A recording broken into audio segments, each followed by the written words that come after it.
ভালোবাসি আল্লাহ, তোমায় ভালোবাসি, তোমায় ভালোবাসি বলে তোমার কাছে আসি। শপথে সে সন্তোষিতে ভরা একটি মাস, উষাবতে নিশাবতী থাকি উপবাস। আমি রোজা রাখবো কেমন করি? আল্লাহ রোজার রূপটা বলে দেন, রোজার বর্ডার বলে দেন। আল্লাহ নবীজি সলাতের বর্ডার বলেছেন যে তাসলিমু তাহলিলুহা ওয়া তাকবীরু তাহরিমুহা। তুমি যখন তাকবীরে তাহরিমা বাঁধবে এটা নামাজের শুরু হবে, আর যখন তুমি সালাম ফিরবে তো তোমার নামাজ শেষ হয়ে যাবে। তাহলে নামাজের একটা বর্ডার পেলাম। তাহলে রোজা কাকে বলে? রোজা হলো তুমি সুবে সাদেকের আগে সমস্ত খাওয়া পান করা ক্লিয়ার করে নেবে, তোমার প্রয়োজন মতো তুমি খাবে।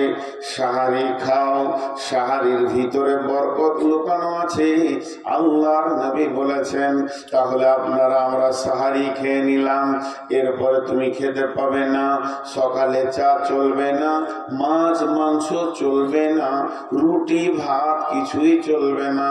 দুপুর বেলায় এক গিলাস পানি, আমি বেশি কিছু চাই না, বলে এটাও তোমার চলবে না।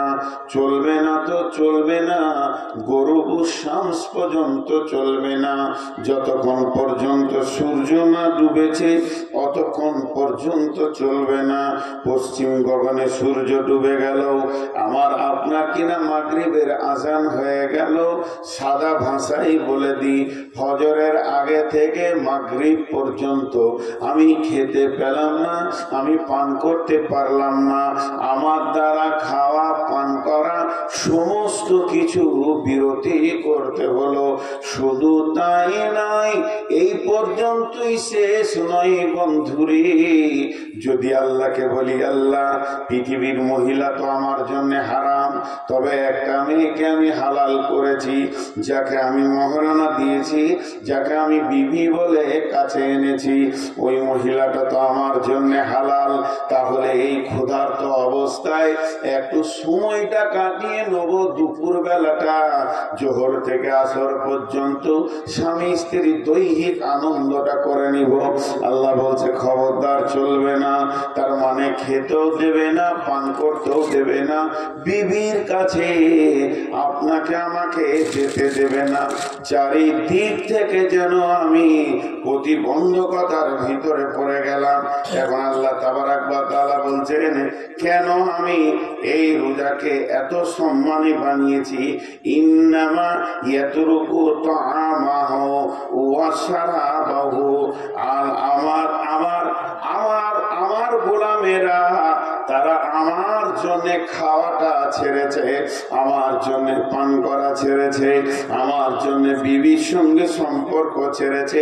আমি আল্লাহ হুকুম করে দিয়েছি, তাদের জবানকে তারা বন্ধ করে দিয়েছে।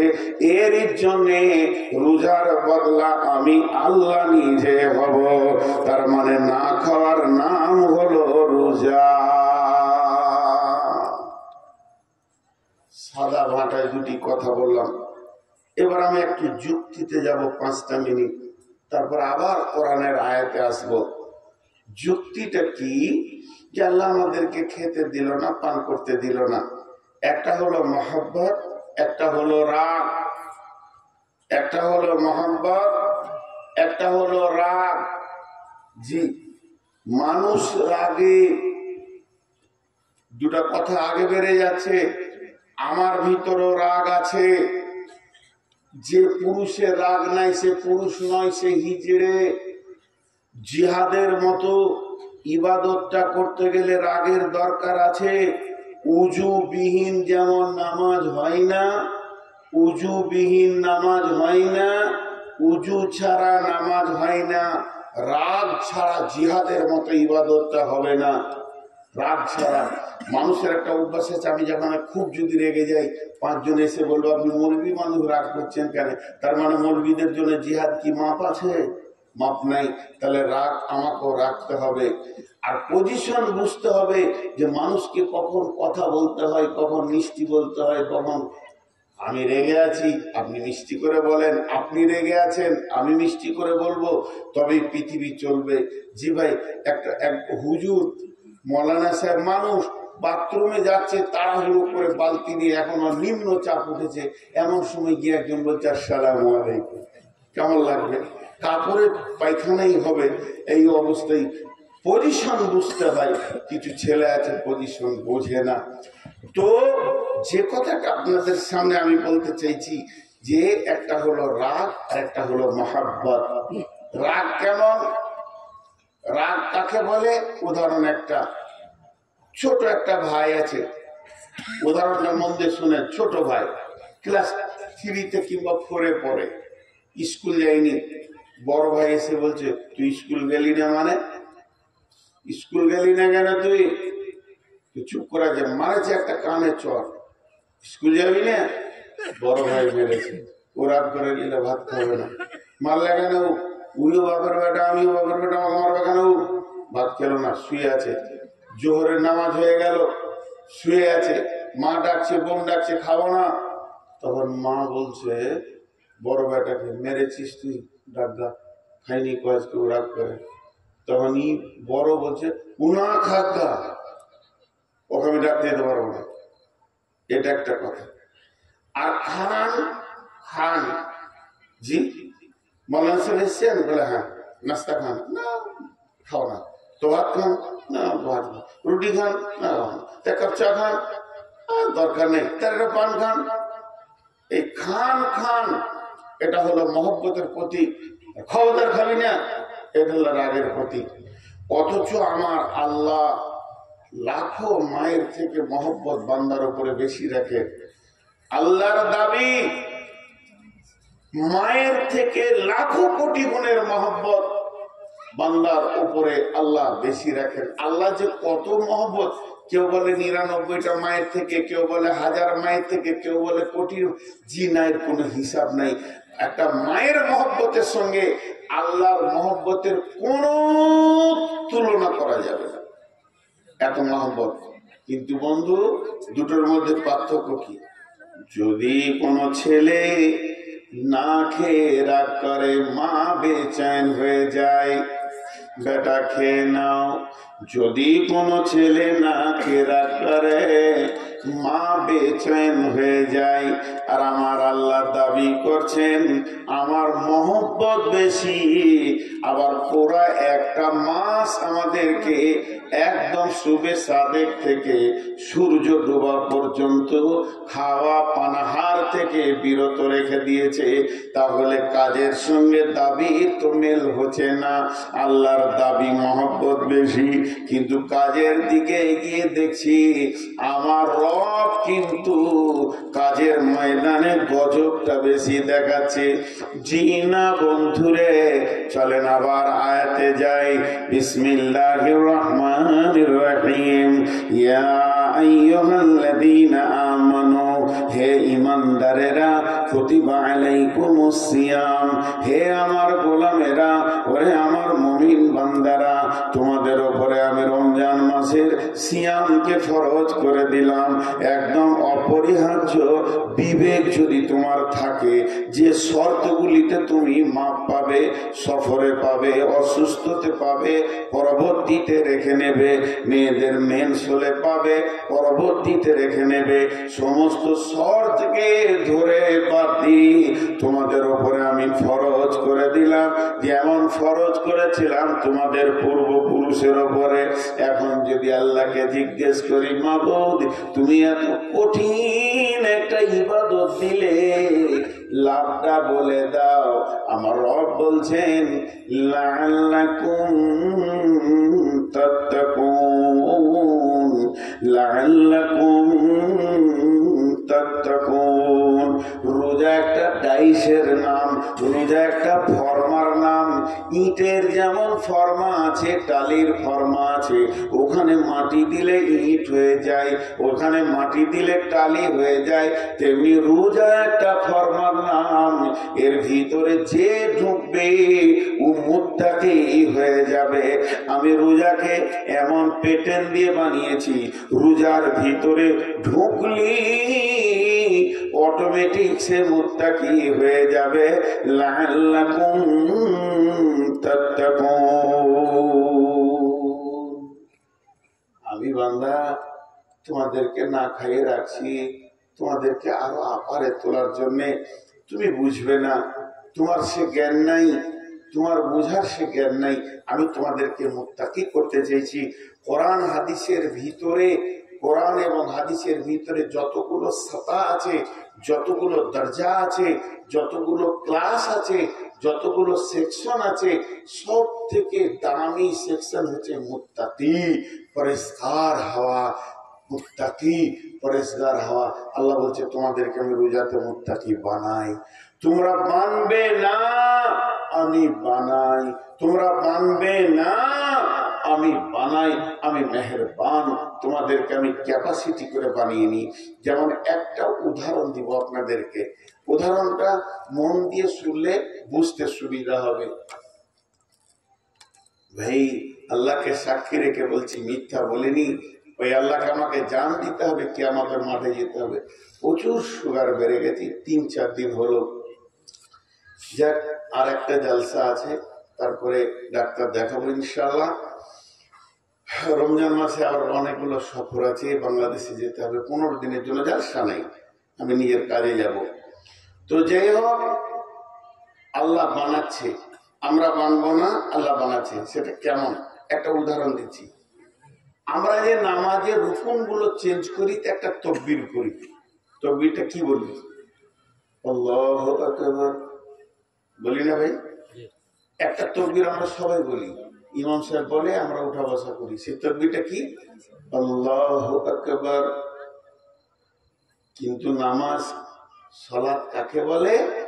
তকবীরে তাহরিমা থেকে শুরু হলো, সালাম ফেরাতে গিয়ে শেষ হবে। সালাতের ভিতরে কোনো চিন্তা করা যাবে?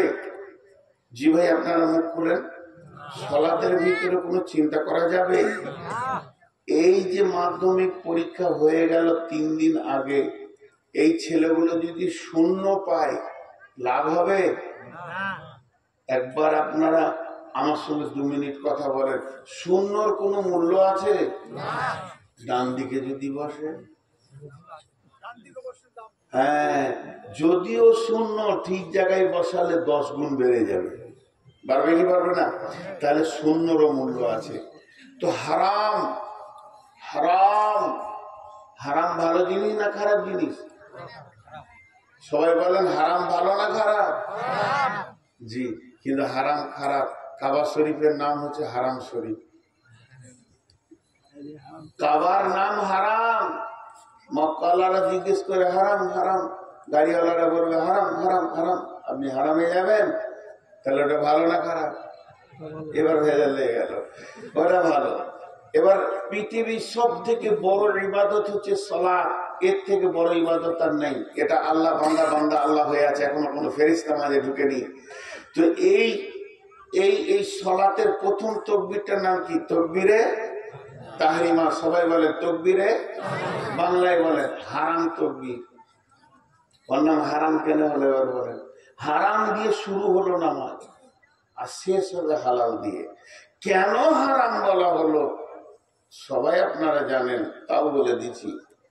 আল্লাহ তাবারক ওয়া তাআলা নবী বলতে চাইছেন, যখন তুমি ওই তাকবীরটা পড়বে, তাকবীরে তাহরিমা, তার মানে তোমার দুনিয়া চিন্তা হারাম হয়ে গেল, ঘর বাড়ি চিন্তা হারাম হয়ে গেল, তোমার কাছে আর কোনো চিন্তা থাকবে না। আবার যখন তুমি সালাম ফিরবে, তোমার জন্য সব হালাল হয়ে গেল। ছেলের চিন্তা, বিবির চিন্তা, সংসারের চিন্তা, কারবারের চিন্তা, ব্যবসা বাণিজ্য, চাষবাস, চাকরি বাকরি, সমস্ত চিন্তা হারাম। তাহলে মধ্যখানে কিছুক্ষণ আপনাকে পৃথিবী থেকে বিচ্ছিন্ন হয়ে যেতে হবে, পৃথিবীর কারবার থেকে বিচ্ছিন্ন হতে হবে। তাকবীরে তাহরিমা থেকে সালাম ফিরা পর্যন্ত এবার বলেন ওই সময় আমার মনটা কেমন থাকবে? বলে ওই সময় মনটা থাকবে, সহিহ বুখারীর হাদিস আছে, আল্লাহর নবী বলছেন তুমি দেখো, তুমি মনে মনে চিন্তা করো আমি আল্লাহকে দেখছি, যদি তা না পারো, এত আপার লেভেলে যদি না যেতে পারো, এর থেকে লোয়ার আর একটা চিন্তা আছে, আমাকে আমার আল্লাহ দেখছে, এই ধ্যানে তোমাকে নামাজটা শেষ করতে হবে। এটাও তো আমার মনে থাকছে না। তো বিশ্বনবী একটা তাকবীর দিলেন, কি তাকবীরটার নাম হচ্ছে সামি আল্লাহ হুলিমান হামিদা। কখন? একবার আছে না? প্রতিটি কাতে একবার আছে কিনা? আল্লাহু আকবার, আল্লাহু আকবার। রুকু থেকে সাজদায় গেলাম, আল্লাহু আকবার, আল্লাহু আকবার, আল্লাহু আকবার, আল্লাহু আকবার, আল্লাহু আকবার। আবার রুকু গেলাম, আল্লাহু আকবার। যখনই রুকু থেকে উঠবো আল্লাহু আকবার নয়, সামি আল্লাহ বলেন, সামি আল্লাহ হুলিমান হামিদা। এই শব্দটার মানে জানেন? এই শব্দটার মানে হচ্ছে শুনছেন আল্লাহ। সামি আল্লাহ মানে শুনছেন আল্লাহ, হুলিমান হামিদা আমি তার জন্য যা প্রশংসা করছি উঠা বসার ভিতরে, এটা আমার আল্লাহ শুনছে। তাহলে আমার জবান দিয়ে প্রতি রিকাতে একবার করে আমি বলতে রয়েছি আমার আল্লাহ শুনছে আমি যেটা তার প্রশংসা করছি। তার মানে আল্লাহর হাজিরটাকে স্বীকার করলাম, আল্লাহ যে আমার কাছে রয়েছেন, আল্লাহ আমার মন বলে শুনছেন, আল্লাহ আমার দোয়াগুলো শুনছেন, আমি তার কাছে ভিখারির মতো যা চাইছি তা শুনছেন, আমি তার কাছে গিড়গিড়িয়ে যে কাঁদছি সেটাও শুনছেন। এই কথাটা প্রতি রিকাতে আমি বলতে রয়েছি। আমার রব বুঝবেন যে আমার গোলাম আমার হাজিরিকে স্বীকার করে নিয়েছে, যাতে করে নামাজটা কবুল হয়ে যায়। বন্ধুরে আমার, তেমনি আমার আল্লাহ বড় মেহেরবান, সারা বছরে একটা মাসকে আমাদেরকে দিয়ে দেয়। যত গুনাহ করেছিস এমন একটা আগুনের ভাটিতে আমাদেরকে ভরে দেয়। সেই ভাটিটার নাম হলো না খাওয়া ভাটি। না খেয়ে বান্দা যখন ধুকে ধুকে কষ্ট পায়, লোহাকে সোনাকে মানে ভাটিতে ভরে, তার দাম বাড়ানোর জন্য, দাম কমানোর জন্য নয়। তার কাছ থেকে জং ছেড়ে যাবে, ময়লা ছেড়ে যাবে, খাদগুলো চলে যাবে, সলিড সোনাটা দাঁড়িয়ে যাবে। আল্লাহ তাবারাক ওয়া তাআলা বলছেন আমি রোজাটাকে একটা ভাটি বানিয়েছি, একটা আপনার কিনা ওই ফর্মা বানিয়ে দিয়েছি। এই ফর্মাতে যতজন ঢুকবে লাআল্লাকুম তাত্তাকুন, প্রত্যেকেই মুত্তাকি হয়ে যাবে। একবার বলেন সুবহানাল্লাহ। এমন একটা ইবাদত আল্লাহ আমাদেরকে দিয়েছে যে ইবাদতের মাধ্যম দিয়ে আমরা মুত্তাকি হয়ে যাব, মুত্তাকি হয়ে যাব, মুত্তাকি হয়ে যাব। এর থেকে আর সুখবর কি আছে ভাই? এর থেকে আর কি সুখবর আছে? আল্লাহ আমাদেরকে বানিয়ে নিয়েছেন। আহা, আপনারা কি করতেন জানি না। আমার নিজের একটা জীবনের ছোট কথা বলি। আমার বড়টা, আমার বোন আছে একটা, তারপরে আমি, আর আমাকে পৃথিবীতে রেখে আমার মা আল্লাহর ডাকে চলে গেছেন। তো আমি মাকে মনে পড়ে হালকা চেহারাগুলো, মায়ের আদর জানি না। তবে আব্বা অনেকদিন বেঁচে ছিলেন আমার বিয়ে হওয়া পর্যন্ত, বাকি ওই ছোট বয়সে মা গেছে। তা আমার বড়টা আমার বোন, দুই ভাই বোনে প্রাইমারি স্কুল যেতাম, বুঝতে পারছেন কিনা। স্কুল যাওয়ার কারণ কি, সকালে উঠি গোসল করে প্যান্ট জামা পরে রেডি হতাম, মনে হতো যেন অফিসার অফিসে চললো, এত ব্যস্ত আর কি। কেক দেবে, কেক, স্কুলে কেক পাওয়া যেত আমাদের জামানা, এখন তো ভাত খাওয়াচ্ছে। তো কেকটার লোভে সেই ছোট বর্ণ পরিচয় বইটা নিয়ে দৌড়তাম। আর ছুটির ঘন্টা একটু সাউন্ড পেলেই বই পড়ে থাকতো, মারতাম তো। বইটা আমার বোন কুড়িয়ে আনতো প্রতিদিন। এই ছিল জিন্দেগি, আনন্দ। যে ওই যে একটা কেক সরকার থেকে বরাদ্দ ছাত্রদেরকে দাও, তার লোভে আমি আগিয়ে যাচ্ছি। তো আল্লাহ তাবারাক ওয়া তাআলা আমাদের জন্য কি রেখেছেন দেখেন, কত বড়। ছোট্ট করে একটা উদাহরণ দিব। এই উদাহরণটার ভিতরে আপনারা অনেকগুলি কথা পেয়ে যাবেন। আপনাদের এখানে অনেক ইট ভাটা আছে না? বাংলা ভাটাও আছে, কিছু ভাটা চলে।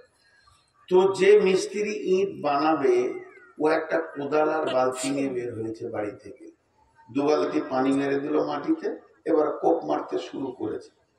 মিস্ত্রি যখন কোপ মারতে শুরু করেছে তখন মাটি মিস্ত্রিকে বলছে, আমাকে কোপ মারছো কেন, আমি কি করলাম? তো মিস্ত্রি উত্তরে মাটিকে বলছে, এটা উদাহরণ, ভাবিয়েন না যে কোথাও এরকম হয়েছিল বা বুখারী মুসলিমে আছে, তাহলে তো বিপদ। কালকে যদি বলেন হুজুর হাদিসটা কত নম্বর, তাহলে তো আমার আর জানতে হবে না। এটা উদাহরণ দিচ্ছি। মাটি মিস্ত্রিকে বলছে, ভাই তোমার কি করলাম, এত কোপ মারছো কেন? তো মিস্ত্রি উত্তরে বলছে, চুপ কর, তোরই দাম বাড়বে। চুপ কর, তোরই দাম বাড়বে, তুই কোপ খা। দিয়ে কোপানো হয়ে গেল, এবার পানি আর বালু দিয়ে লাত মারছে। লাত মারলে দাম বাড়ে না কমে? আপনারা উঠিয়েছি, যদি আমার বুকে একটা লাত মেরে দেয় দাম বাড়বে। এই মোবাইল বন্ধ কর, মোবাইলের লাইট আমি নিতে পারি না, মাথা ঘুরে পড়ে যাবো বলছি। আর তোদের এই বয়সে মোবাইল, এত বড় মোবাইল, আরে বাপ বিয়ে হয়েছে? তোর বাপকে বলবি তাড়াতাড়ি বিয়ে করতে হবে তোদের, একদম লেট করা যাবে না। তো মিস্ত্রি বলছে চুপ কর, তোর দাম বাড়বে। এবার যখন লাত মারতে শুরু করেছে তখন মাটিটা বলছে, তুই বললি আমার দাম বাড়বে, তো লাত খাইছিস কেন? বলে চুপ কর, লাত খা, তোরই দাম বাড়বে। এবার ওকে রোদে শুকালো।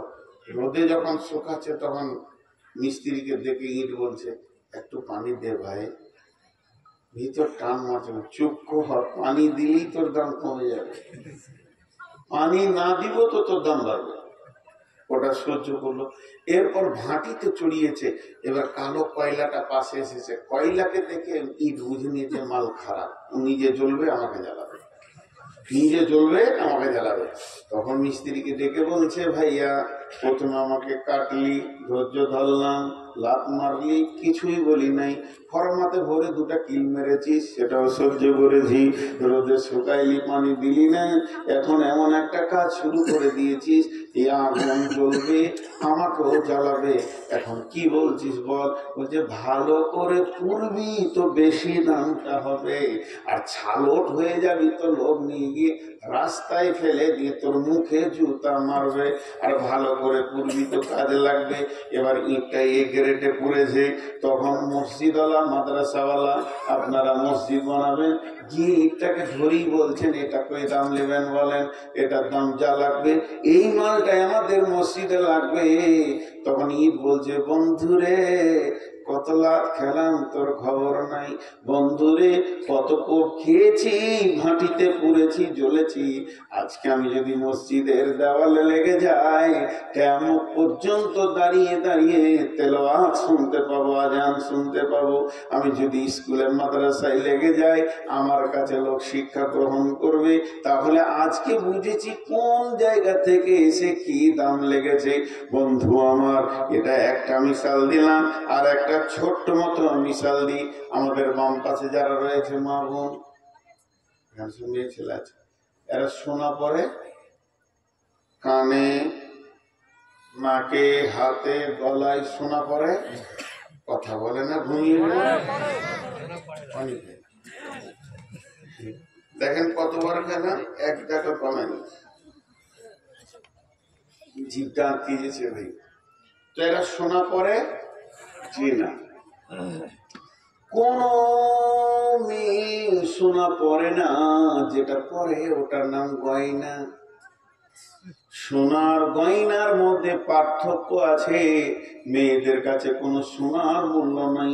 সোনা যত দামি হোক না কেন, ওকে ভাটিতে ঢুকতে হবে, আগুনে ফুটতে হবে, ডাইসে যেতে হবে, তারপরে ওকে আবার কিনা অ্যাসিড দিয়ে পোড়াবে, এরপরে রিঠে দিয়ে ওকে ঘষবে, তারপরে ওকে ছালট তুলবে, তারপরে ওর উপরে লাগাবে পালিশ, তারপরে ওর নাম মূল্য। সোনা এত দামি হওয়ার পরও ওকে ভাটিতে না ঢোকা পর্যন্ত গয়না হচ্ছে না। আমার রব বলছে, গোলাম রে, তোরা আমার বড় সোনার টুকরা, তোদেরকে রোজা নামে ভাটিতে ভরবো, তোদেরকে ছিলে ছালট সোজা করে নিব। হারাম টারাম যা সারা জীবন খেয়েছিস, সব ছালট দিয়ে আমি বের করে তোদের হালাল গুলোকে হারাম করে দিলাম। এবার দেখ কি করে চলবি। চলতে চলতে চলতে চলতে আল্লাহর জন্য খাওয়া ছেড়েছি, আল্লাহর জন্য পান করা ছেড়েছি। প্রচন্ড বৈশাখ মাস, রোজা চলছে, আর পিপাসায় ভিতরটা মরুভূমি হয়ে গেছে, কোনো কারণে আপনি মায়ের ওষুধ আনতে চলে গেছেন বহরমপুরে, ওষুধ পাওয়া গেল না বলে এই ওষুধ একমাত্র বেলডাঙ্গা একটা ফার্মেসিতে পাওয়া যায়, সেখানে চলে গেলেন।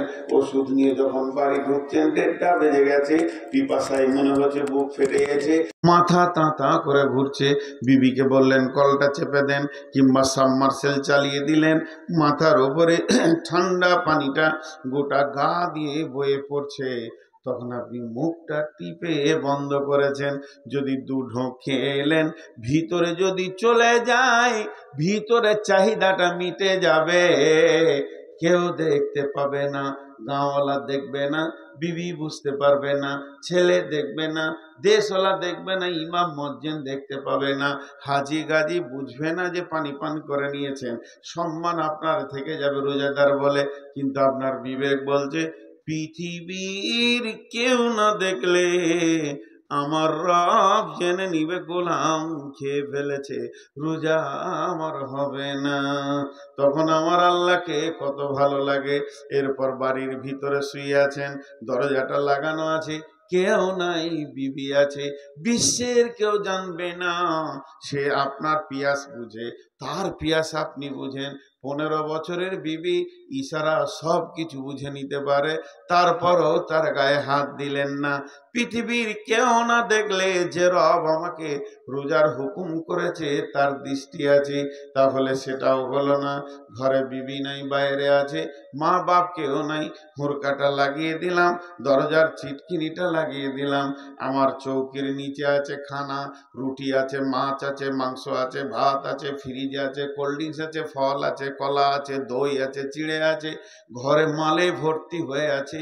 পেট ভরে খেয়ে যদি আসরের নামাজ পড়তে যায়, পৃথিবীর কেউ জানবে না।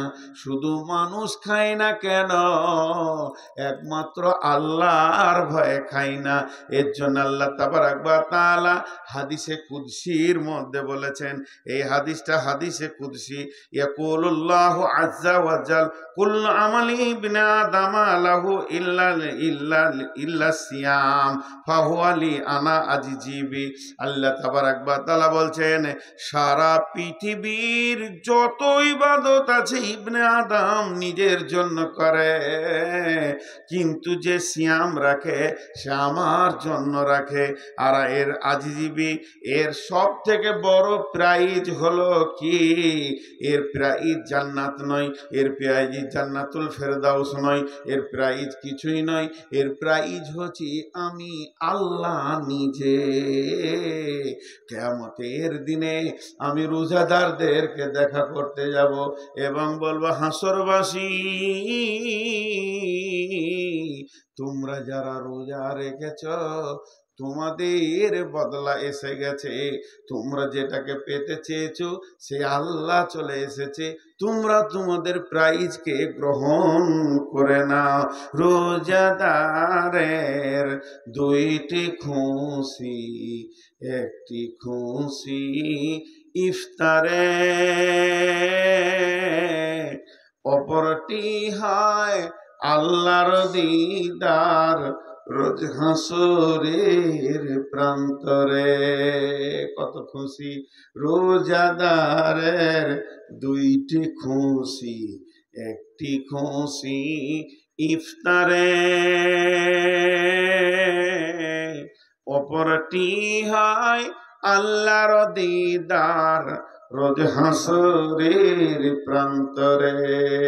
রোজাদারের 2টি খুশি, একটা হলো ইফতারে, ইফতার যখন খাবেন খুশিটা কি? সারাদিন না খেয়ে প্রথম খাবার মুখে দিচ্ছি, একটা খুশি।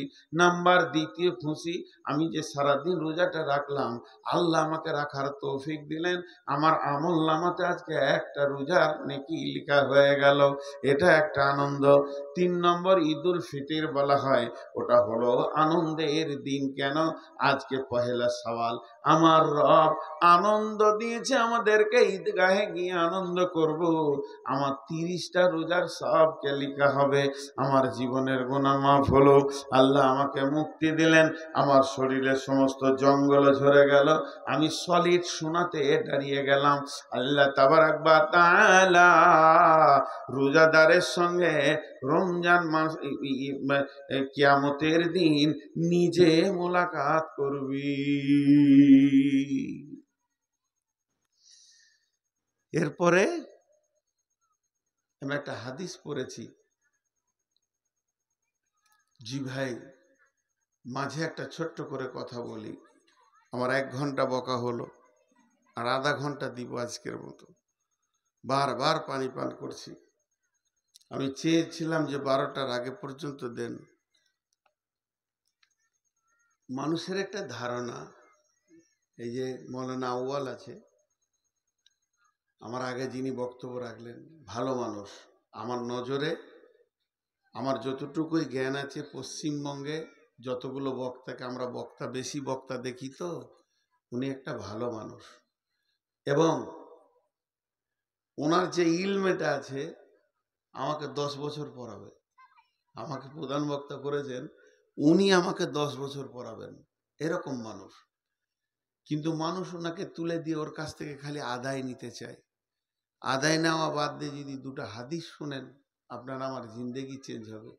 ওই যে হয়ে গেছে, এই দিল, এই করো, ও জান্নাতে গেল, সুর করে আদায় করা যায় কিনা অনেকে বলতে যায় না। আমি জানি যাই। আমি যে আলেমদেরকে জিজ্ঞেস করেছি, সুর করে আদায় করা যাবে, অসুবিধা নেই। তো আদায় করতে গিয়ে কতটা সময় যে নষ্ট হয়, সাধারণ মানুষ বুঝে না।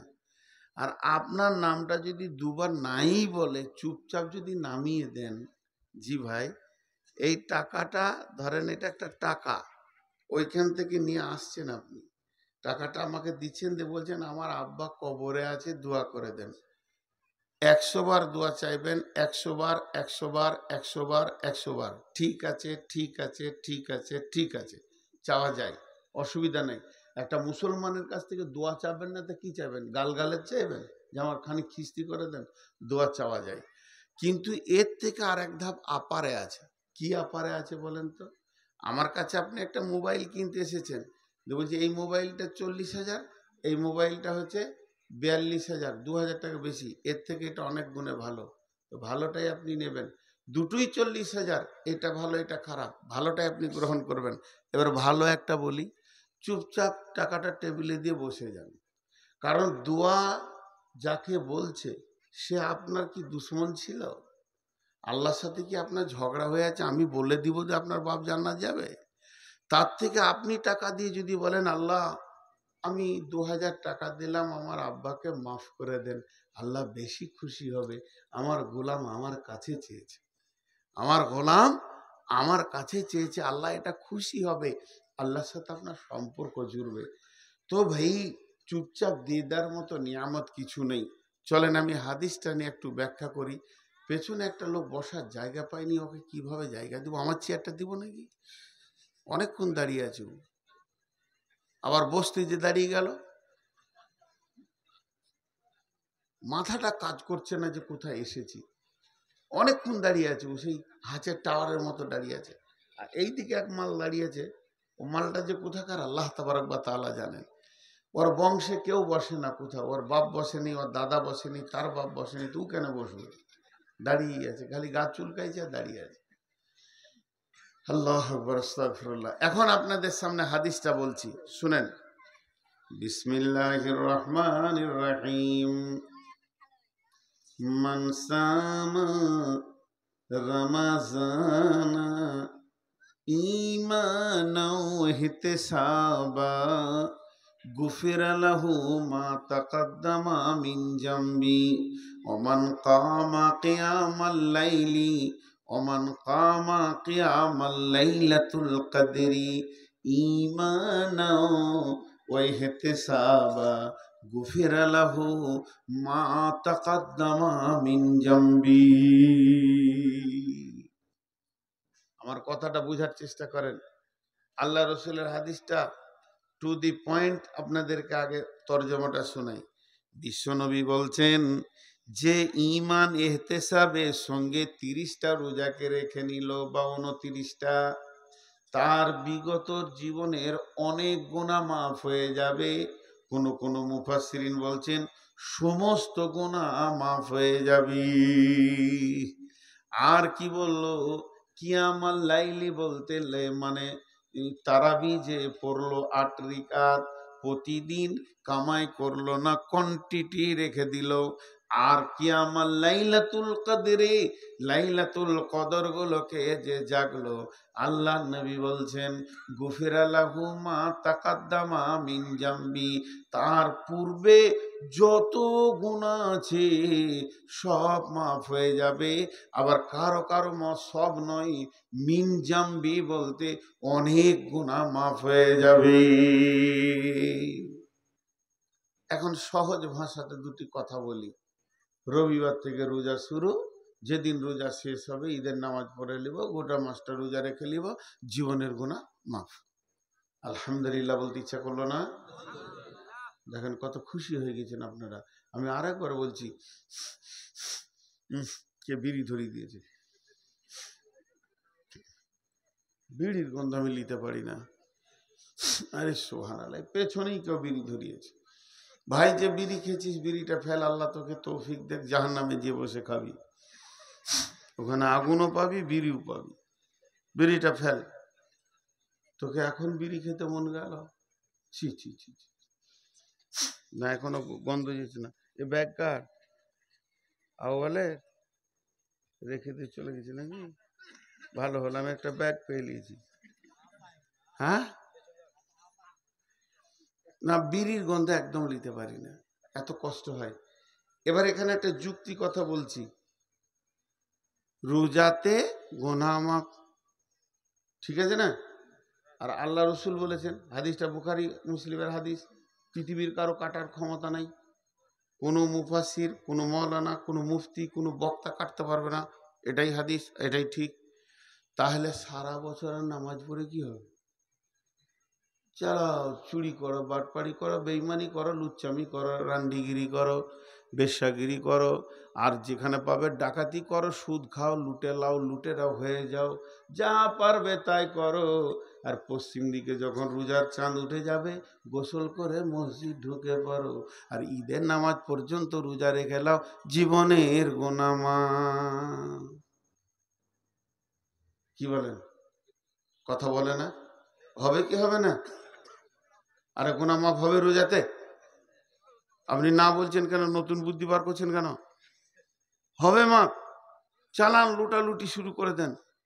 হ্যাঁ, যে যাকে পারবে মার্ডার করে, ছিনতাই করে, টাকা পয়সা করে লাও, সুদ খেয়ে, আবার সামনে বছর রোজা রাখবে, মাফ, সব ক্লিয়ার। বাস দেখেন, একটা হচ্ছে শর্ত, একটা হচ্ছে মাশরুত। যখন শর্ত চলে যাই তো মাশরুত অটোমেটিক চলে যাই। এই কথাটা বুঝতে পারছেন? ইজা ফাতা শর্ত ফাতা মাশরুত। এটা শর্ত কেমন, একটা উদাহরণ দিয়ে আপনারা আমার দিকে ধ্যান দেন। আপনারা বলেছেন যে মাওলানা আপনি রমজান মাসে আমাদের এই ওয়াক্তিয়া মসজিদে তারাবি পড়ান। আমার সঙ্গে কথা হলো, কি কথা হলো, যে 30 দিনের তারাবিটা আমি পড়াবো। আপনারা বললেন যে আপনাকে ইনশাআল্লাহ 30,000 টাকা দিব, যান খুশি হয়ে। তাহলে আমার ওয়াদা তারাবি পড়াবো, আপনাদের ওয়াদা টাকা দিব, দুজন ওয়াদাতে দায়বদ্ধ হয়ে গেলাম। আমি একটাও তারাবি পড়াইনি, একটাও পড়াইনি। ঈদের দিনে টাকা নিতে এসছি, যে আমার সেই 30,000 টাকাটা। তখন আপনাদের কমিটি বলছে আপনি যে তারাবি পড়াননি, মানে আমি নাই ওয়াদা খেলাপ করছি, তোমরা কেন করো? হিসাব তো মিলছে না। আমি নাই বেঈমান হলাম তো তুমিও বেঈমান হয়ে যাবে আমার দেখা দেখে। তোমরা ইমানদার থাকো, টাকা দাও। আচ্ছা হবে? বলেন হবে? ওয়াদা আমি খিলাফ করেছি, এই জন্য আপনার ওয়াদা খিলাফ হচ্ছে না। আমি যখন নামাজটা পড়ালাম না, অটোমেটিক তখনই টাকাটা আমার বাতিল হয়ে গেল। ওই নামাজের ওপরে শর্ত ছিল, তেমনি রোজার দুটি শর্ত আছে, এটা আমরা খেয়াল করি না। আল্লাহ রসুলের ভাষাটা দেখেন, দুটি শর্ত আছে। বিসমিল্লাহির রহমানির রহিম, আমার আঙ্গুলের দিকে তাকান, হাতের দিকে। মানসামা রমাজানা ঈমানা, একটা শর্ত হলো ওয়াহিতেসাবা, এই দুটি শর্তের পরে নবীজি বলছেন গুফিরা লাহু মা তাকাদ্দামা মিন জামবি, যার রোজাতে ঈমান থাকবে, ইহতিসাব থাকবে, ওই রোজাটাতে গুনাহ মাফ হয়ে যাবে। এটা কি বলেন? কি পানি? আপনারা বললেন পানি, আমি মুখে দিচ্ছি, আমি জানি এটা পানি নাকি। এটা যদি আমি বলি শরবত, তাহলে আপনারা চোখে দেখতে পেয়েছেন না, কিন্তু চিনি মিশানো আছে। কথাটা বোঝাতে পারলাম? চোখে দেখতে পেয়েছেন না, কিন্তু চিনি মিশানো আছে। তা ওই রকম ধরনের রোজাতে দুইটা জিনিস মিশানো থাকবে, তবেই তার নাম রোজা হবে। যে জিনিসে দুটো জিনিস নাই, যে পানিতে চিনি নাই, লেবুর রস নাই, ওটা শরবতই নয়, ওটা শরবতই নয়, ওটা শরবতই নয়। যে রোজাতে দুটো জিনিস নাই, যে রোজাতে দুটো জিনিস নাই, যে রোজাতে দুটো জিনিস নাই, ওটা রোজাই নয়, ওটা রোজাই নয়, ওটা রোজাই নয়। কথাটা বোঝাতে পারলাম? এবার সেই দুটো জিনিস শুনেলেন, একটা হলো ঈমান, একটা কি হলো? ঈমান। আমরা সকলে বলি একটা কি হলো? ঈমান। সেই ঈমানটা কেমন? আমি যে রোজা, আজকে রবিবার, শনিবার দিন চলে গেল, পশ্চিম দিকে সূর্য চাঁদ উঠে গেল, রোজার আমাদের আনন্দ এসে পৌঁছে গেল, আমি গোসল টোসল করে পরিষ্কার পরিচ্ছন্ন হয়ে এবার ঢুকলাম রোজা রাখার জন্যে। উদ্দেশ্য আমার এটাই, রোজা রাখবো, জীবনে যত গুনাহ করেছি সব আল্লাহর কাছে মাফ করিয়ে নিব, এই উদ্দেশ্যে আমি মসজিদে ঢুকে গেলাম। এবার আমি মাগরিব পড়লাম, আমি তারাবি সালাত পড়লাম, আমি বাড়িতে গিয়ে রেস্ট করলাম, আমার বিবি ভোরে উঠিয়ে দিল, আমি সাহারি ভাত খেয়ে নিলাম, আর আমি কিছু খেলাম না, মসজিদে ফজর পড়লাম, ঘুরছি ফিরছি, আমি রোজাদার, আমার গুনাহ মাফ হবে, এই নিয়তে রোজা শুরু করেছি। এখানে ঈমানটা কি? এই জায়গার ঈমান হচ্ছে আমার গুনাহ মাফ হবে, এই কথা বললে হবে না, মনে মনে 100-তে 100 ইয়াকিন রাখতে হবে, আমার গুনাহ মাফ হবে। কার হলো না হলো আমার দেখার দরকার নাই, আমারটা মাফ হবে। 100% ইয়াকিন রাখতে হবে আল্লাহর উপরে, বিশ্বাস রাখতে হবে আল্লাহর উপরে। হাদিসে কুদসির মধ্যে আছে, আল্লাহ তাবারক ওয়া তাআলা বলেন, তার সঙ্গে মানুষ যেমন ধারণা রাখবে, আল্লাহ তার সঙ্গে সেরকম ব্যবহার করবে। কেউ যদি ধারণা করে আল্লাহ মাফ করতেও পারে, নাও পারে। কেউ ধারণা করছে আল্লাহ আমার গুনাহ মাফ করবে না, কেউ ধারণা করছে আমি যত বড়ই গুনাহ করি না কেন আমার রব আমাকে মাফ করবে। যে যেমন ধারণা করবে, এখানকার ধারণা হলো, এখানকার ঈমান হলো আমার গুনাহ মাফ হবে 100%। এই ঈমানে কমতি রাখলে চলবে না। আজ থেকে 20-25 বছর আগে আমাদের নামাজের শেষে সব হাত তুলে দোয়া করতাম না? যাক, ওটা আস্তে আস্তে বোঝা গেল, বড় বড় আলিমরা যারা বড় বড় সার্চিং করছে, এখনকার ছেলেদের ব্রেন আল্লাহ দিয়েছেন, তারা মদিনা থেকে সার্চিং করে দেখছে যে না এগুলো বেদাত, সেগুলো আমরা ছেড়ে দিয়েছি। শুধু উদাহরণ দেওয়ার জন্য একটা জিনিস আপনাদেরকে দেখাচ্ছি। ধরেন আমি আপনাদের ঈমান, সবে কদরে রাত জেগেছি, 400-500 লোক আমার সঙ্গে সব সলাৎ করলো, সারা রাত নামাজ পড়ে কাঁদা কাটা। ছেলেরা এসে বলছে হুজুর একটু দোয়া করেন, ফজরের রাত মাত্র 5 মিনিট আছে, সাহারি খেতে যাওয়া, একটু দোয়া করেন। তো কাঁদছি আমরা, মসজিদে আলোগুলোকে নিভিয়ে দিয়ে আন্ধার করে দোয়া শুরু করেছি। উদাহরণ দিচ্ছি, না আমি খুব জোরে জোরে দোয়া করেছি, আল্লাহ তুমি মাফ করে দাও, এ আল্লাহ তুমি ক্ষমা করে দাও, এ আল্লাহ আমি চুরি করেছি, জেনা করেছি, ব্যভিচার করেছি, মদ খেয়েছি, আল্লাহ তুমি মাফ করে দাও, আমার মতো বড় সুদখোর কেউ নাই, আল্লাহ তুমি মাফ করে দাও, তুমি তো মাফ করবেই, এর জন্য রহমতের মাস দিয়েছো। আমার সামনে ইমাম সাহেব কাঁদছে, মজ্জেন কাঁদছে, অঝর নয়নে কাঁদছে, হাজি গাজী মাস্টার ডাক্তার সবাই যেন ডুকরে ডুকরে কাঁদছে, আর মনে মনে ভাবছে আল্লাহ মাফ হয়ে যাবে, আল্লাহ তুমি মাফ করে দাও, মাফ হবেই হবে। এরই ভিতরে একজন আমার সামনে বসে রয়েছে, হাতটা এমনিকে ধরে যাওয়া, খালি মাঝে মাঝে বলছে আয় আয়, ওর মনটা বলছে মাফ হতেও পারে না। এর নাম ঈমান লয়, এর নাম ঈমান লয়। কথা বুঝতে পারলেন? আজ কি সুগারের চাপটা খুব বেশি মনে হচ্ছে, এর নাম ইমান লাই। এটা হলো ফাজলামা করা, এহতেসাব। দ্বিতীয় নম্বর শর্ত হলো এহতেসাব বামানা ইখতিলাস। এইখানটা তোমার কেউ দেখতে পাবে না, তুমি ছাড়া, তোমার আল্লাহ ছাড়া কেউ বুঝবে না। আমার হৃদয়ে কি আছে পৃথিবীর কারো বোঝার ক্ষমতা নাই। এই জায়গাটা আমার মাবুদের সঙ্গে সম্পর্ক। তুমি তোমার হৃদয়কে একবার জিজ্ঞেস করো, তুমি কেন রোজা রেখেছ? টিউ দেখেছেন? বাইসাইকেলের টিউ দেখেছেন? আহা, একটা টিউ এনে জালসা করা দরকার ছিল। বাইসাইকেলের টিউ দেখেননি? এত লেটে কেন হ্যাঁ বলছেন ভাই? আমার রুগী আমি, আপনারা তো নন।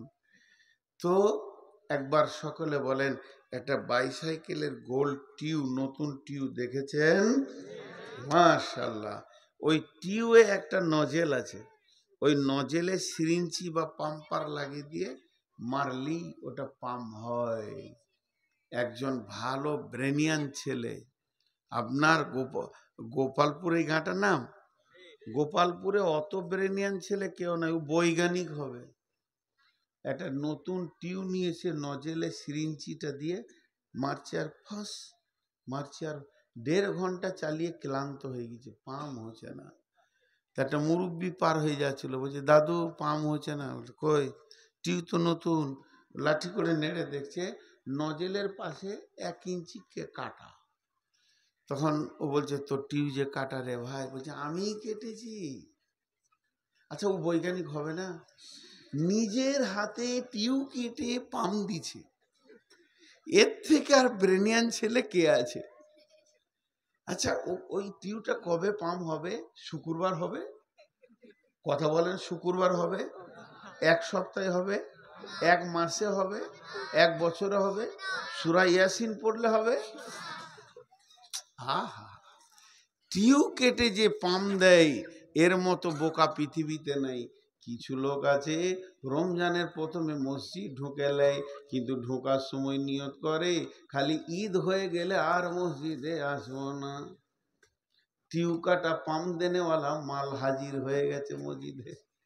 খালি নিয়ত করে আজকে 1টা আর 29টা, আজকে হলো 25টা আর মাত্র 5টা, আজকে হলো 27টা আর মাত্র 2টো, আর 29 যদি হয় আর মাত্র 1টা। যখনই পশ্চিম দিকে সওয়ালের চাঁদ উঠে গেল, মসজিদ থেকে হাত ঝেড়ে দিলে, জামা কাপড় রেডি করে আয়রন করে ঈদগাহের ময়দানে গর্দন উঁচু করে যেছে। আমার মতো আর রোজা রাখনেওয়ালা কেউ নাই। ঈদের নামাজ পড়ে বিড় করে মসজিদকে বলছে, মসজিদ রে 1 মাস এসেছিলাম, খুব দুপুদুপি করেছি, মাফ করে দিস, আর আসবো না। পারলে জুমার দিনে দেখবো, না পারি তো মাফ করে দিস, আর আসবো না। তার মানে টিউবের একদিক কাটা আছে ওর। ও প্রথমেই নিয়ত করে মসজিদে ঢুকেছে, রোজার পরে আমাকে আর পাওয়া যাবে না। টিউ কাটাকে যদিও পাম করা সম্ভব থাকে, তবেই ওর গুনাহ মাফ হওয়া সম্ভব থাকবে, রোজা কবুল হওয়া সম্ভব থাকবে। তার মানে একদিক কেটে দিয়ে যেমন টিউ পাম হবে না, একটা রোজা কবুল হবে না, একটাও গুনাহ মাফ হবে না। মালটা যে চিটিংবাজ, এটা আল্লাহরকে জানাতে হবে না। পৃথিবীর মানুষ জানে না, ইমাম জানে মুসাল্লি এলো গেল, মুয়াজ্জিন জানে মুসাল্লি এলো গেল, হাজি জানে মুসাল্লি এলো গেল। পৃথিবীর সবাই ওকে মুসাল্লি ভেবে নিয়েছে, কেউ মুসাল্লির বাইরে ভাবছে না। শুধুমাত্র আল্লাহ আসমান থেকে দেখছেন, বলছে চিটিংবাজ এলো আর গেল। বন্ধু, একবার ভালো করে শুনেন, মানে আমার দিলের খবর আল্লাহ ছাড়া কেউ জানে না। আমি শ্বশুর বাড়ি চলে গেছি, তো আমার বড় শালাকে বলছি, সালাম আলাইকুম ভাই। কি ব্যাপার হঠাৎ? ওয়ালাইকুম সালাম। ওই কিছু টাকা থাকে তো দেন। বলে কি ব্যাপার হঠাৎ টাকা? 10 লাখ টাকা দেন ভাই। আমার রাস্তার ধারে একটা জায়গা পেয়েছি বাজারের ওপরে, 30 লক্ষ টাকা দাম, এক্ষুনি নগদ টাকা দিলে পাবো, নাহলে আরো 12 জন দাঁড়িয়ে আছে নেওয়ার জন্য। ভদ্রলোক আমাকে বলেছে সন্ধ্যা পর্যন্ত টাকা দিতে হবে। ভাই আজকে আমার একদম বিকেল 4টা বেজে গেল, আমি আর ব্যাংকে যেতে পারছি না, আমার টাকা আছে 20 লাখ ঘরে, তুমি 10 লাখ আমাকে ধার দাও। ওকে বলছি কি জানেন, আজকে তো বৃহস্পতিবার, কালকে শুক্রবার জুমার দিন কোথাও যাব না, শনিবার ব্যাংকে গিয়ে লাভ নাই, রবিবার বাদ দিয়ে সোমবার টাকা এনে আপনি ঘরে থাকেন আর না থাকেন ভাবির হাতে দিয়ে চলে যাব। ভাই 10 লাখ টাকা দেন, জমিটা 10 কাঠা জমি, অর্ধেক তোমার বোনের অর্ধেক আমার হবে। ও মনে মনে ভাবছে যাজ্ঞা বোনের তো 5 কাঠা হচ্ছে, তা টাকাটা ধার দিই। একদম কসম, কোনো চিন্তা নেই, টাকা সোমবার তুমি বিকালে পেয়ে যাবে, সকালে ব্যাংকে গিয়ে আমি এনে দিব। এমন করে বলছি, বিচারা বুঝতে পারলে না, 10 লাখ টাকা ঘরে ছিল দিয়ে দিলে। আর ভিতরে আমি মনে মনে বলছি কত সোমবার যাবে রে, তো খালি টাকা দিয়ে দেয়, তোর চুলদারি পেকে যাবে, 1 টাকা উদ্ধার করতে পারবি না। তোর বোন আছে আমার কাছে। চিটিংবাজি করা শালার সঙ্গে যায়, শ্বশুরের সঙ্গে যায়, কিন্তু আল্লাহর সঙ্গে যায়? এরা আল্লাহর সঙ্গে চিটিংবাজি করে যারা রোজাতে ঢুকে আর পালায়। এরা কত এদের বুকের সাহস, আল্লাহর সঙ্গেও চিটিংবাজি করে। জি, এই চিটিংবাজ মাল হয়তো আপনাদের এলাকায় নাই। আমাদের এলাকায় রমজান মাসে ভিড় দেখলে মনে হবে যে মসজিদ পরিপূর্ণ হয়ে গেছে, কিন্তু আসলে পকেট মারের দল ওরা। ওরা না এলেই মসজিদে শান্তিতে 5 ওয়াক্তের নামাজিরা শান্তিতে নামাজ পড়বে। তো আল্লাহ নবী বলছেন, মানসা মারামাজানা ঈমানাও ইহতিসাবা, তুমি আগে 100% ঈমান রাখো, এই রোজাতে আমার গুনাহ মাফ হবে। আর দ্বিতীয় নম্বরে ইহতিসাব করো, তুমি ইখলাস করো, রোজা আমাকে যা জ্ঞান দিয়েছে আমি আর জ্ঞান বশত 5 ওয়াক্তের নামাজ ছাড়বো না, আর হারাম খাবো না। আমাকে ভাত হারাম করে দিয়েছিল, রুটি হারাম করে দিয়েছিল, রমজান মাসে যদি ভাত রুটি থেকে বেঁচে থাকতে পারি, তাহলে অন্য মাসে কেন সুদ জুয়া থেকে বেঁচে থাকতে পারবো না? আমার হালাল বিবিটাকে আল্লাহ তাবারাক ওয়া তাআলা রমজান মাসে আমার জন্য হারাম করে দিয়েছিল, নিজের পরিচিত বিবিটা থেকে যদি বেঁচে থাকতে পারি, রমজান পার হয়ে গেলে পরের মেয়ের কাপড় ধরে টেনে লাভ হবে না। আল্লাহ তাবারাক ওয়া তাআলা বলছেন, নবীজি বলছেন, তুমি যদি ঈমান আর ইহতিসাব, একটা হলো গুনাহ মাফ হবেই, আর একটা হলো জ্ঞানবশত আর গুনাহ করব না, এই নিয়তে রমজান মাসে যদি ঢুকে যাও, তোমার সুসংবাদ হচ্ছে জীবনের গুনাহ মাফ। ভাইয়া, আপনারা যেভাবে বসে আছেন তাতে আমাকে আরো চালাতে হয়, কিন্তু গত পরশুদিন, কালকে জালসা ছিল না, বকতে বকতে মাথাটা দুবার ঘুরে গেছে। এই সপ্তাহতেই সুগারের চাপটা বেশি, যে এটা আল্লাহর দেওয়া, বাস আল্লাহ দিয়েছেন, শরীরে আছে। এখন দুটি কথা মসজিদ নিয়ে বলবো, রমজানের পাঠটা শেষ করে দিলাম এখান থেকে। তো আল্লাহ আমাদেরকে রোজা রাখিয়ে মুত্তাকি বানিয়ে নেন, মুত্তাকি বানিয়ে নেন। আর এই মুত্তাকি থাকতে গেলে সারা জীবন আমাদের মধ্যে 10টা গুণ থাকতে হবে।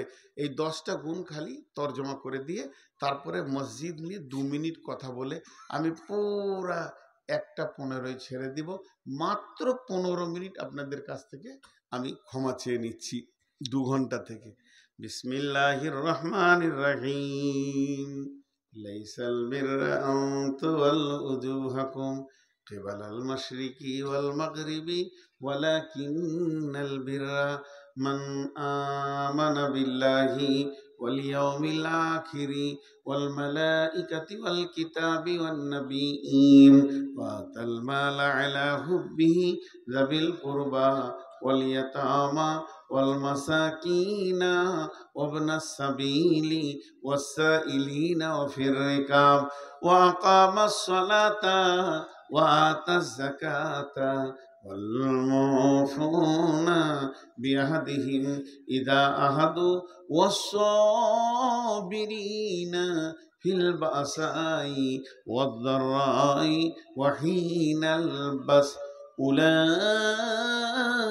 উলাইকাল্লাযীনা সাদাকু ওয়া উলাইকা হুমুল মুত্তাকুন। আল্লাহ তাবারাক ওয়া তাআলা বলছেন, রোজা তোদেরকে মুত্তাকি বানিয়ে দেবে। এই মুত্তাকি যদি তোদেরকে থাকতে হয়, তাহলে শুধু পূর্ব পশ্চিমে মাথা ঠুকে দিলে হবে না, আল্লাহর ওপর ঈমান আনতে হবে, আখিরাতের ওপর ঈমান আনতে হবে, ফেরেশতার ওপর ঈমান আনতে হবে, কিতাবের ওপর ঈমান আনতে হবে, নবীদের ওপর ঈমান আনতে হবে, মাল দান করতে হবে এবং সালাত আদায় করতে হবে, যাকাত দিতে হবে, ওয়াদা করলে ওয়াদা পূরণ করতে হবে বিপদ আপদে। আর আপনার কিনা জিহাদের ময়দানে ধৈর্য ধারণ করতে হবে। এই 10টা গুণ যার ভিতরে আছে, এই 10টা গুণে যে লোকটি গুণান্বিত, আমার আল্লাহ বলছেন উলাইকাল্লাযীনা সাদাকু, এরাই হলো প্রকৃত সত্য, ওয়া উলাইকা হুমুল মুত্তাকুন, এরাই মুত্তাকি। আমি আপনাকে একটা ফুল গাছ দিলাম, সেই গাছটাকে রাখবেন কিভাবে? টবে রাখতে হবে, পানি দিতে হবে, ছায়াতে রাখতে হবে, মরা পাতা ভাঙতে হবে, তাকে ছাঁটতে হবে, জোর সার দিতে হবে, তবেই সেটা থাকবে। তাহলে রোজা রাখলে মানুষ মুত্তাকি হয়ে যায়, মুত্তাকি আল্লাহ বানিয়ে নেন। এই মুত্তাকিত্বটাকে যদি রাখতে হয়, দীর্ঘদিন জিয়ে রাখতে হয়, দীর্ঘদিন বাঁচিয়ে রাখতে হয়, তো অন্য আয়াত বলছে তোকে আল্লাহর ওপর ঈমান আনতে হবে, আখিরাতের ওপর ঈমান আনতে হবে, কোরআনের ওপর ঈমান আনতে হবে, নবীদের ওপর ঈমান আনতে হবে, ফেরেশতার ওপর ঈমান আনতে হবে, 5টা মাল দান করতে হবে, রোজা নামাজ পড়তে হবে, যাকাত দিতে হবে, ওয়াদা করলে ওয়াদা পূরণ করতে হবে, এবং বিপদ আপদে তোকে জিহাদের ময়দানে ধৈর্য ধারণ করতে হবে। এই 10টা গুণ যার ভিতরে থাকবে, আমার আল্লাহ বলছেন ওই লোকটা হলো প্রকৃত মুত্তাকি।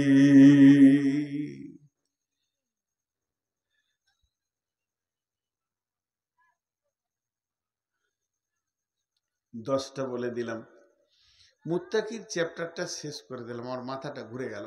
মুত্তাকির চ্যাপ্টারটা শেষ করলাম, আর 10টা মিনিট আমি কষ্ট হলেও চালাচ্ছি, আল্লাহর ওয়াস্তে একজনও উঠবেন না। বিসমিল্লাহির রহমানির রহিম। ওয়ান উসমানিন রাদিয়াল্লাহু তাআলা আনহু قال رسول الله صلى الله عليه وسلم من بنى لله مسجدا بنى الله له بيتا في الجنة। হযরত ওসমান গনি রাদিয়াল্লাহু তাআলা আনহু বলেন যে পৃথিবীতে যদি কেউ মসজিদ বানায়, আল্লাহ তার ঘর জান্নাতে বানাবে। আপনি দুনিয়াতে মসজিদ বানাবেন, জান্নাতে ঘর বেনে যাবে। আল্লাহ কোরআনে বলছেন ও আন্নাল মাসাজিদা লিল্লাহি ফালা তাদউ মাআল্লাহি আহাদা, মসজিদ হলো আমার ঘর, ওখানে আমাকেই ডাকবে, মসজিদে গিয়ে তুমি অন্য কাউকে ডাকবে না। মসজিদ আল্লাহর ঘর, আর যে আল্লাহর জন্য মসজিদ বানাবে, আল্লাহ তার জান্নাতে ঘর বানাবেন। আল্লাহু আকবার। জি, একজন মহিলা প্রতিদিন মসজিদে ঝাড়ু দিতে আসতেন বিশ্বনবীর জামানায়। মেয়েটা একদিন মারা গেছেন, সাহাবারা জাল্লামাইনা তাকে রাতারাতি দাফন করে দিয়েছেন। নবীজি বলছেন মেয়েটি কই, আর আসে না কেন? তখন সাহাবারা জাল্লামাইনা বলেন রাসূলুল্লাহ, ওই মেয়েটি মারা গেছে, তাকে দাফন করে দেওয়া হয়েছে। বিশ্ব নবী বললেন রে আমার সাহাবীরা, আমাকে নিয়ে চলো তার কবরের কাছে, আমি আল্লাহর কাছে তার জন্য ক্ষমা প্রার্থনা করব। তার মানে জেনেলেন একটা মসজিদে ঝাড়ু দিলে কত নেকি আছে। ওইটা শুধু নয়, ওয়ানবী হুরায়রা রাদিয়াল্লাহু তাআলা আনহু قال رسول الله صلى الله عليه وسلم সাবাতুন ইযিল্লুহুল্লাহু ফি যিল্লিহি ইয়াউমুল লা যিল্লা ইল্লা যিল্লুহু। আল্লাহর নবী বলছেন, হযরত আবু হুরায়রা বলছেন, বিশ্ব নবী নবী মুহাম্মদ রাসূলুল্লাহ সাল্লাল্লাহু আলাইহি ওয়াসাল্লাম বলেছেন এমন একটা দিন আসবে, কঠিন কিয়ামতের দিনে কোনো ছায়া থাকবে না, মানুষ নাফসি নাফসি নাফসি নাফসি করবে, শুধু একটা ছায়া থাকবে, সেটা আল্লাহর রহমতের ছায়া। আমরা ছোট থেকে বলে বলে এসেছি, ছায়াটার নাম হচ্ছে কি আরশের ছায়া। জি না, আল্লাহ রহমতের ছায়া। এই ছায়াতে 7 শ্রেণীর লোক বাস করবে। যারা পৃথিবীতে 7খানা আমল করেছে, ওই ছায়াতে জায়গা পাবে। 7টাই নয়, যে কোনো একটা করবেন, ওই ছায়াতে জায়গা পেয়ে যাবেন। তার মধ্যে একটা হলো ওরাদুলুন ওয়ারাজুলুন কালবুহু ওয়ারাজুলুন কালবুহু মুআল্লাকুন ফিল মাসাজিদি, ওই লোক যার দিলটা, যার হৃদয়টা আল্লাহর ঘর মসজিদে টাঙ্গা আছে। মসজিদ যেন তার হৃদয়, মসজিদ যেন তার ভালোবাসা, মসজিদকে সে হৃদয় দিয়ে ভালোবাসে। আল্লাহর ঘর মসজিদ তার দিলের মধ্যে টাঙ্গা আছে, তার দিলটা মসজিদে টাঙ্গা আছে। ওই লোকটা আল্লাহর রহমতের ছায়াতে বাস করবে। দেখেন কত সুন্দর সুন্দর কথা। শুধু তাই নয়, আল্লাহ তাবারক ওয়া তাআলা বলছেন বিসমিল্লাহির রহমানির রহিম, ইন্নামা ইয়ামুরু মাসাজিদাল্লাহি মান আমানা বিল্লাহি ওয়াল ইয়াউমিল আখিরি ওয়া আকামাস সালাতা ওয়া আতাজ যাকাতা ওয়া লাম ইয়াখশা ইল্লাল্লাহ ফাআসা উলাইকা ইয়াকুনু মিনাল মুহতাদিন। নিশ্চয়ই মসজিদকে ওরাই ভালোবাসবে, মসজিদের দেখভাল ওরাই করবে, মসজিদের তামির ওরাই দিবে যারা ঈমান এনেছে আল্লাহর উপরে, যারা আপনার কিনা সালাত আদায় ঈমান এনে আমানা বিল্লাহি ওয়াল ইয়াউমিল আখিরি, আখিরাতের উপরে যারা ঈমান এনেছে, যারা যাকাত দেয় এবং আল্লাহ ছাড়া যারা অন্য কাউকে ভয় করে না। ইন্নামা ইয়ামুরু মাসাজিদাল্লাহি মান আমানা বিল্লাহি, আল্লাহর উপরে ঈমান এনেছি, ওয়াল ইয়াউমিল আখিরি, আখিরাতের উপরে ঈমান আছে, ওয়া আকামাস সালাতা, যারা সালাত আদায় করে, ওয়া আতাজ যাকাতা, যারা যাকাত দেয়, ওয়া লাম ইয়াখশা ইল্লাল্লাহ, আল্লাহ ছাড়া কাউকে ভয় করে না। এই লোকগুলি মসজিদ বানাবে, এদের টাকাতে মসজিদ হবে, এরা মসজিদকে ভালোবাসবে, মসজিদে থাকবে, মসজিদের দেখভাল করবে, এরাই মসজিদের সমস্ত কিছু খোঁজ খবর রাখবে। আল্লাহ তাবারক ওয়া তাআলা বলছেন মসজিদ এমন একটা জিনিস যেটা আল্লাহর ঘর। আল্লাহ তাবারক ওয়া তাআলা বলছেন ফালিয়াবুদু রব্বা হাদাল বাইত, এটা কাবা শরীফকে কেন্দ্র করে আয়াতটা নাজিল হয়েছে। আমি যদি আপনাদের মসজিদের দিকে এরকম করে আঙ্গুলটা তুলে বলি ফালিয়াবুদু রব্বা হাদাল বাইত, এই ঘরের যে মালিক, অর্থাৎ মসজিদের যে মালিক, মসজিদের ঘরটা যে মানে যে মালিক, ওকে তোমরা ইবাদত করো। আল্লাযী আতামাহুম মিন জু'ইন ওয়া আমানাহুম মিন খাউফ, এই ঘরের মালিক দুইখানা প্রাইজ দেবে, একটা হলো তোমাদেরকে খাওয়াবে, অভাব দেখাবে না, দ্বিতীয় নম্বর হলো এই ঘরের মালিক তোমাদেরকে আমান দেবে, নিরাপত্তা দেবে, তোমাদের গায়ে কেউ হাত দেবে না। আজকে যেখানে সেখানে মুসলমানকে কাটছে মারছে এটাও পারবে না, যদি ওই ঘরের মালিককে তোমরা রাজি রাখতে পারো।